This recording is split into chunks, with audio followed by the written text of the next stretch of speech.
J'ai ce véhicule que vous voyez à l'écran qui a eu son pneu endommagé par un locataire sur le flanc et par mesure de sécurité, il y avait une autre location qui avait pour le lendemain. J'ai donc dû aller réparer le véhicule hélico Presco. Mais le fait que je n'ai pas attendu que la plateforme approuve la réparation sur la première location a causé le fait que la plateforme n'a pas voulu prendre en charge les réparations. Donc oui, parfois, vous allez devoir choisir entre sécurité et, et gain, quoi. Moi, j'ai préféré que mon prochain locataire soit en sécurité que de jouer la carte du gain. Et c'est en cela que les plateformes vous le font parfois à l'envers. Quand vous respectez les choses correctement, quand vous essayez de faire les choses correctement, ils vous le font à l'envers parfois. Dans ce cas, ce que je devais faire, c'est faire abstention de vérité, ne pas directement dire à la plateforme que je réparais le véhicule, mais moi j'ai voulu le faire pensant que on était tous sur les mêmes longueurs d'onde en termes de sécurité. Mais qu'est-ce qui s'est passé? La plateforme ne m'a pas remboursé pour ces pneus que j'ai changés, ces 4 pneus que j'ai changés. Ils m'ont simplement dit que j'aurais dû attendre d'avoir leur accord. En un mot, j'aurais dû laisser le prochain locataire prendre un véhicule qui était, en termes de sécurité, dangereux.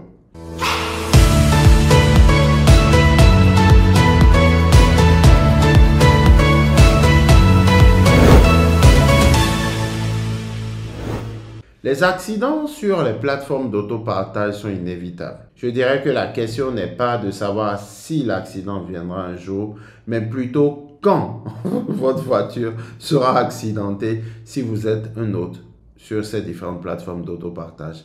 Et ce type de dommage peut aller très large, allant d'une égratignure mineure sur un pare-choc à une perte totale du véhicule. Au fil des ans, j'ai reçu de nombreuses demandes d'indemnisation, certaines très mineures et d'autres très graves, VGE, véhicules accidentés totalement. Mais quel que soit le type de situation dont souffre votre voiture, la procédure exacte de résolution du sinistre est à peu près la même. Et lorsqu'il s'agit du résultat d'un sinistre, il y a 3 facteurs principaux qui influencent la décision des chargés de sinistre qui travaillent pour ces plateformes d'autopartage. Il y a 3 facteurs principaux qui déterminent les gains ou les pertes d'argent au cours de la procédure. Ces facteurs sont les suivants. Premièrement, le prix d'achat de la voiture. Deuxièmement, le coût des dommages. Et troisièmement, le montant de l'indemnisation. Qu'il s'agit d'une véritable indemnisation ou d'une indemnisation par un tiers. Mais avant de nous pencher sur ces 3 facteurs exacts et sur la façon dont vous pouvez les utiliser à votre avantage, j'aimerais d'abord parler de la différence entre les dommages donnant lieu à une demande d'indemnisation et les dommages ne donnant pas lieu à une demande d'indemnisation. Parce qu'il est extrêmement important de garder cela à l'esprit si vous voulez réussir avec ces différentes plateformes d'autopartage. La question est de savoir quand cela se produira et quelle sera la gravité des dommages. Lorsqu'il s'agit de dommages sur les plateformes d'autopartage, tous les dommages ne sont pas égaux et il y aura probablement des dommages qui se produiront sur votre voiture et qui ne pourront pas faire l'objet d'une réclamation. Oui, tu as bien entendu, ce n'est pas tout qui peut être déclaré. Par exemple, une éraflure de portière ou une rayure mineure. Dans la plupart des cas, ces déclarations ne valent même pas la peine d'être faites ou d'être poursuivies.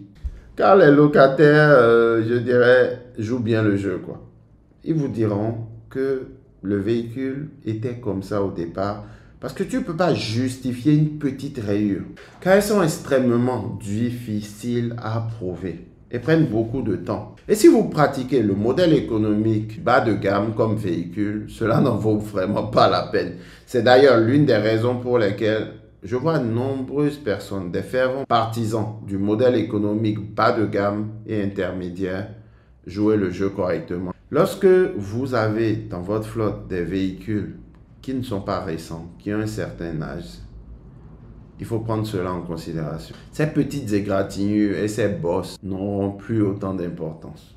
Mais par contre, si vous avez un véhicule 2023, un véhicule de l'année et qu'on vous raye le véhicule même légèrement, elle peut avoir un impact sur l'indice de valeur du véhicule. En revanche, si c'est sur une Clio 3, une Clio 2, c'est pas la même chose. Une petite éraflure ne fera pas une grande différence en termes de valeur, d'impact sur le véhicule. Donc, retenez que si votre véhicule est récent, l'impact des dommages n'est pas le même sur les véhicules anciens. Et les plateformes le savent. Un autre exemple de type de dommage que vous ne voudrez probablement pas déclarer directement sur les plateformes d'autopartage est quelque chose comme ceci. Très récemment, un de mes locataires a rendu ma voiture avec une bosse de la taille d'une balle de football. Et vous savez où? Dans le pare-choc. J'ai déposé une demande d'indemnisation auprès de la plateforme d'autopartage. Donc après avoir fait ma demande, le chargé de sinistre a jugé bon de faire une photo-expertise qui a été faite et il se fait que pour réparer le véhicule, cela coûte moins que la caution déposée par le locataire. Donc concrètement, on n'a pas eu à faire une déclaration à l'assurance, on a juste eu à utiliser la caution déposée par le locataire. Il est parfois avantageux de régler le problème directement comme ça quand la valeur de réparation est inférieure à la franchise du locataire. Ce qui fait que le taux de déclaration à votre niveau est bas vis-à-vis de l'assurance. D'après les conversations que j'ai eues avec différents autres sur les plateformes, je ne vous dirais pas de tout le temps opter pour cette solution, mais de la préconiser. Je vous conseillerais de toujours essayer d'utiliser la caution du locataire pour réparer les dommages si cela couvre. Maintenant, si ça ne couvre pas, faites votre déclaration à l'assurance. Pourquoi moi j'en parle comme ça? J'en parle comme ça parce que moi je suis professionnel et plus tu déclares de sinistre, plus ton premium va monter à la fin de l'année. Par contre, si vous êtes particulier et que vous ne payez pas directement cette assurance professionnelle, allez-y, faites-vous plaisir. N'hésitez pas à déclarer tout ce que vous avez ou vous voyez comme sinistre sur votre véhicule. Vous n'avez rien à perdre. D'accord? Parce que quand on est en particulier, c'est l'assurance de la plateforme qui prend le relais. Mais quand on est en professionnel, c'est notre assurance à nous qui couvre. Ce n'est donc pas le même modèle. C'est vrai, c'est peut-être frustrant pour nous autres qui sommes professionnels, mais on a un avantage, c'est qu'on récupère cette partie de l'assurance payée par le locataire. D'accord? Donc, si vous avez des dommages mineurs, d'accord, et le scénario est cohérent, vous voyez que cela peut être couvert par la franchise payée par le locataire, allez-y. Faites une photo-expertise et faites-vous dédommager. Mais veillez à ce que vous ayez de quoi pouvoir réparer. Parce que parfois, des photo-expertises sont faites et ils essaient de minimiser tout. Donc, veillez à ce qu'on vous paye soit suffisant pour pouvoir réparer les dommages causés par le locataire. Et si vous n'avez pas gain de cause, s'il ne valide pas votre sinistre, soit disant que c'est de l'usure normale du véhicule, parfois ça arrive, prenez-le comme ça, c'est le risque du métier. Je veux bien parler de petites rayures qui ne sont pas vraiment de gros dégâts. Il peut aussi arriver que les dommages ne valent pas la peine de déposer une réclamation ou du moins de se battre pour que cette réclamation soit approuvée. J'en ai gagné votre temps, ne rentrez pas dans une bataille avec cette plateforme. Parfois ça n'en vaut pas la peine, surtout quand vous-même vous voyez que c'est de l'usure. J'ai un de ces locataires qui s'est amusé à patiner avec mes pneus et m'a toujours amené les pneus lissés. Ce que j'ai fait, j'ai tout simplement appelé la sécurité de la plateforme et je me suis plaint à eux et ils ont dû le bannir comme hôte. Donc parfois la solution n'est pas de réparer ou de guérir, mais plutôt de prévenir. D'accord? Toutes les demandes d'indemnisation ne sont pas les mêmes. Il y aura aussi des sinistres où vous allez perdre de l'argent. J'ai ce véhicule que vous voyez à l'écran qui a eu son pneu endommagé par un locataire sur le flanc et par mesure de sécurité, il y avait une autre location qu'il y avait pour le lendemain. J'ai donc dû aller réparer le véhicule hélico presto. Mais le fait que je n'ai pas attendu que la plateforme approuve la réparation sur la première location a causé le fait que la plateforme n'a pas voulu prendre en charge les réparations. Donc oui, parfois, vous allez devoir choisir entre sécurité et gain, quoi. Moi, j'ai préféré que mon prochain locataire soit en sécurité que de jouer la carte du gain.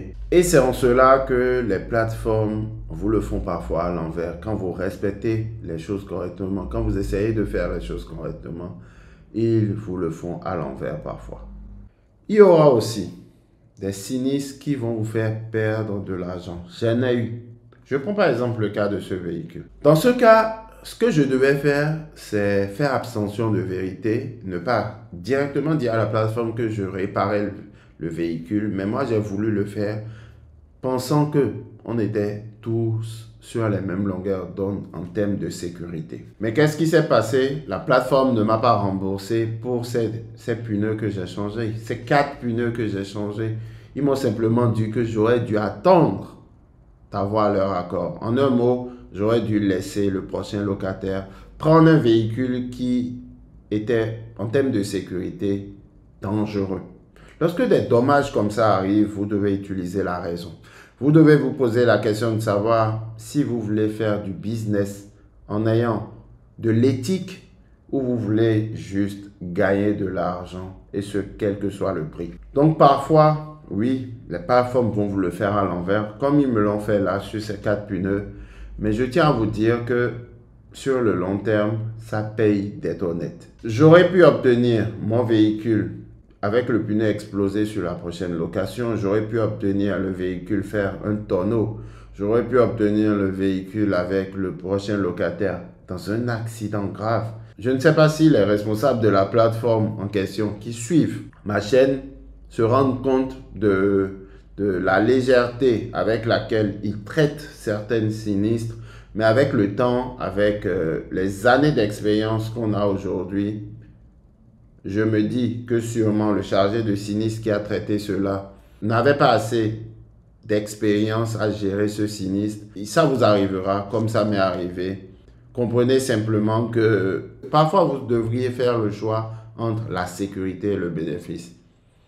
Et moi, je vous conseillerais de toujours miser sur la sécurité parce que lorsque un problème surviendra, vous le regretterez qu'une âme, qu'une vie soit perdue parce que vous avez voulu faire des gains. Et là, mon message va directement à cette plateforme qui parfois met le gain devant la raison.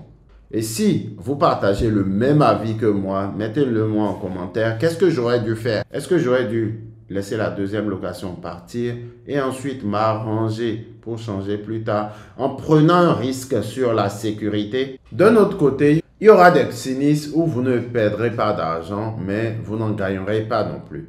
Dans ce cas, vous serez simplement remboursé et vous rentrerez dans vos frais. D'après mon expérience, il s'agit le plus souvent de sinistres non mécaniques. Lorsque des dommages mécaniques sont causés avec votre voiture, ces types de sinistres sont souvent difficiles à prouver. C'est pourquoi il est préférable de se rendre dans un garage et obtenir un devis pour ces dommages mécaniques dès que possible.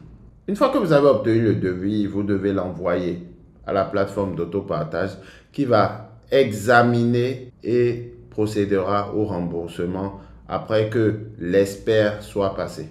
Donc, vous avez deux options. Soit vous faites de la photo-expertise, mais quand il s'agit de problèmes mécaniques, vous ne pouvez pas faire de photos. Vous allez devoir faire intervenir un expert ou probablement la plateforme, l'assurance de la plateforme va faire intervenir un expert qui viendra faire une expertise. Donc, si le coût de la réparation est inférieur à la franchise du locataire, c'est tout bon pour tout le monde. Si ce n'est pas le cas, l'assurance sera déclenchée pour venir payer les frais. Il y a aussi les sinistres pour lesquels vous pouvez non seulement gagner de l'argent, mais aussi gagner beaucoup d'argent. Et c'est vraiment ce sur quoi je veux me concentrer dans cette vidéo. Car c'est là que vous pouvez faire passer votre entreprise de location de voiture à un tout autre niveau. On prend l'exemple d'un de mes Renault qui s'est fait accrocher récemment. Il s'agissait d'un accrochage mineur. J'ai été payé 900 € pour cette voiture et j'ai reçu les 900 € de sinistre directement. La récupération m'a coûté 0. Pourquoi? Parce que c'était une jante, d'accord? Et la jante auparavant avait déjà été écorchée et mon carrossier avait déjà perçu le montant pour le changer, mais on n'avait pas changé. On a gardé la même jante.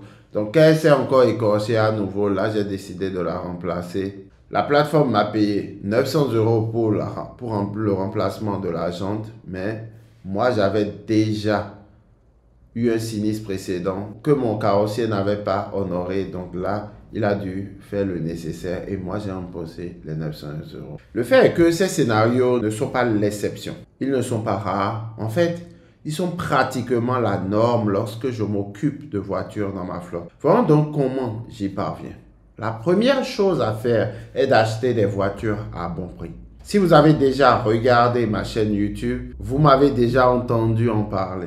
Mais acheter des voitures au bon prix est la chose la plus importante que vous puissiez faire pour vous protéger contre les réclamations pour des dommages avec les plateformes d'autopartage. Supposons que vous achetez un véhicule, vous l'avez mal acheté, qui coûte quoi? 45 000 € à l'achat et que les toutes premières années, vu que vous l'avez mal acheté, pas à 40% en dessous du prix du marché, qu'après 3 ans, il valent 30 000, 25 000 €, qu'il ait perdu entre 15 000 et 20 000 € comme ça de décote. Puis, la voiture a un accident et que l'expert, après avoir évalué, n'évalue pas le véhicule acheté à 45 000 € à 45 000 €, mais plutôt à une valeur de 30 000 €. Il se peut que vous ayez le véhicule depuis 2 ou 3 ans, donc vous avez perdu comme ça 15 000 €. Le véhicule a peut-être ramené 10 000 €, mais vous allez vous retrouver à devoir 5 000 € de delta. Ce type de scénario peut être évité de deux façons. Soit vous prenez une assurance qui couvre en fait le rachat du véhicule à son prix d'achat dès le départ, ou vous achetez des véhicules au point le plus bas de la courbe de dépréciation, ou à un point où le véhicule ne perd plus. Vous voyez ici le graphisme présent de la courbe de dépréciation. Il montre comment les voitures se déprécient au fil du temps. La dépréciation exacte d'une voiture varie en fonction du type de voiture dont il s'agit. Mais en général, en achetant une voiture un peu plus ancienne ou un peu plus basse dans la courbe, comme ici, vous vous protégez beaucoup plus de la dépréciation qu'une voiture achetée neuve ou achetée récemment. Du moins, si vous ne l'achetez pas 40% en dessous du prix du marché. D'accord? J'ai une tonne de vidéos où j'aborde déjà ce sujet de manière beaucoup plus détaillée. Je vais donc m'en tenir là. Mais ce qu'il faut retenir, c'est que acheter des voitures qui sont un peu plus vieilles, qui ne vont pas déprécier rapidement, est une meilleure solution si vous n'avez pas une stratégie pour acheter votre véhicule 40% en dessous du prix du marché. Donc, soit vous optez pour la stratégie de pouvoir acheter vos véhicules 40% en dessous du prix du marché, ou vous optez pour des merguez plus vieilles qui ne vont pas déprécier, qui seront probablement les meilleures manières pour vous de gagner de l'argent avec la location de voiture et vous permettre de réussir si votre voiture doit être vendue ou accidentée. La deuxième chose à faire est d'être remboursé pour les dommages subis. Bien sûr, vous ne pouvez pas gagner de l'argent si vous n'êtes pas remboursé pour le sinistre causé. Il est donc essentiel de s'assurer que vous allez être remboursé. Et pour ce faire, vous devez prendre de très bonnes photos de votre véhicule pour que lorsque les plateformes vont commencer à dire que votre véhicule était déjà comme ça, vous puissiez leur produire une photo datée leur disant non, le véhicule n'était pas comme ça. Donc prenez des photos qui datent quoi de 24 heures avant la location pour preuve. C'est ainsi que vous allez pouvoir vous protéger. Veillez également à ce que lorsque vous expertisez le véhicule, quand il revient de location, vous prenez des photos que vous gardez en stock dans votre portable. C'est-à-dire que ça doit devenir une règle. Votre voiture doit être admissible aux plateformes d'autopartage, oui, mais vous devez aussi vous rassurer que vous connaissez l'état de votre véhicule à chaque instant T. Que vous ayez des photos de toutes les jantes du véhicule qui sont prises après chaque location. C'est ainsi que vous vous protégez. Veillez également à ce que votre voiture réponde aux conditions d'utilisation, c'est-à-dire qu'elle soit en règle. Votre voiture doit être admissible aux plateformes d'autopartage et pour cela, elle doit être assurée. Et pour ceux d'entre vous qui remettent encore des clés sur WeCar, assurez-vous de vérifier les renseignements relatifs au permis du locataire à chaque voyage. Et je vous recommande le WeCar Connect ou le Getaround Connect. Et si vous ne le faites pas, les plateformes d'autopartage vont vous incuber la responsabilité de n'avoir pas bien vérifié. C'est pour ça que je vous recommande encore une fois de plus de faire vos locations en Connect afin que la responsabilité soit sur eux. En faisant ces choses qui sont incroyablement faciles, vous vous assurez en fin de compte que vos demandes seront approuvées. Je vais me dire que ça fait 3 ans et demi que je n'ai plus jamais rencontré un locataire pour lui remettre une clé. À moins qu'il y ait eu une urgence et je me suis déplacé moi-même. Conseil de quelqu'un qui a commencé depuis 2018, qui est aujourd'hui à la tête de son agence de location de voiture. Mais cela nous amène bien à la 3e étape, qui est en fait l'acte de réparer votre voiture. Ce qui vous permet en fin de compte de tirer profit de ce sinistre. La première étape consiste à savoir ce qui peut être réparé avec un budget et ce qui ne peut pas l'être. Les réclamations mécaniques totales sont celles qui ne devraient pas être réparées avec un budget. Parce qu'il y a trop de problèmes de sécurité qui peuvent y découler. En revanche, les réclamations d'ordre esthétique sont celles qui vous permettront de gagner beaucoup d'argent. Une fois que les photos expertises sont faites, vous pouvez choisir d'acheter des pièces de rechange sur le marché de deuxième main qui sont encore de très bonnes pièces. Par exemple, un pare-choc avant qui a un dommage esthétique. Il est possible d'utiliser un pare-choc deuxième main pour pouvoir le réparer. N'oubliez pas qu'une réparation au rabais ne signifie pas une réparation inadéquate. Le recours à une casse, un moyen parfaitement accessible et sûr de remplacer les pièces des véhicules qui ont été endommagés. Croyez-moi, vous pouvez économiser beaucoup d'argent en utilisant des pièces de deuxième main. Tout ça, c'est à voir avec votre carrossier si vous voulez vraiment débloquer le potentiel de gagner de l'argent avec l'autopartage. Je vous encourage à explorer la possibilité de réparer tout ce qui est esthétique avec des pièces de deuxième main ou bien à trouver des ateliers avec lesquels vous pourrez conclure un accord et faire le travail correctement. Au cours des dernières années, j'ai eu à fréquenter plusieurs carrossiers. J'ai même établi des relations personnelles avec plusieurs gérants de garage et bien souvent ces garages nous font de très bons prix, que ce soit pour la réparation ou l'achat de tous les matériaux dont on a besoin. Cela fonctionne aussi bien pour les dommages esthétiques que pour les dommages mécaniques. Et c'est un excellent outil à utiliser, le relationnel. N'oubliez pas non plus qu'il y a une grande différence entre faire des économies sur la réparation et sur la qualité. Il n'est jamais recommandé de sacrifier la fiabilité ou la sécurité pour économiser de l'argent. Mais il existe de nombreux moyens de préserver la sécurité et la fiabilité tout en économisant de l'argent. Un peu plus tôt dans cette vidéo, je vous ai montré l'exemple de Jumbo Pneus où j'étais allé pour réparer 4 pneus d'un véhicule sur une location que j'avais dans les Vaincres. J'aurais pu aller au garage de la marque et cela m'aurait coûté 3 fois, 4 fois plus cher. Mais je suis allé chez un vendeur de pneus discount qui est Jumbo Pneus pour faire mes réparations. Cela m'a coûté quoi? 60 € le pneu. Donc c'est de ça que je suis en train de parler. En fin de compte, vous pouvez gagner de l'argent sur des réclamations pour des dommages. Cela dépendra de choses telles que le type de réparateur que vous choisissez. J'espère que vous avez apprécié cette vidéo. Si vous avez des questions, laissez-les en commentaire. Surtout, je veux votre avis sur cette gestion de sinistre qui m'a été faite à l'envers par cette plateforme d'autopartage. J'aimerais beaucoup l'entendre de vous. Alors, n'oubliez pas de me laisser votre avis en commentaire. Pendant qu'on y est, n'oubliez pas de liker la vidéo si vous avez apprécié. Comme ça, je vous partagerai beaucoup plus sur la gestion au quotidien d'une société de location de voitures. Et n'oubliez pas la cloche de notification. Vivez, non survivre. Soyons prospères.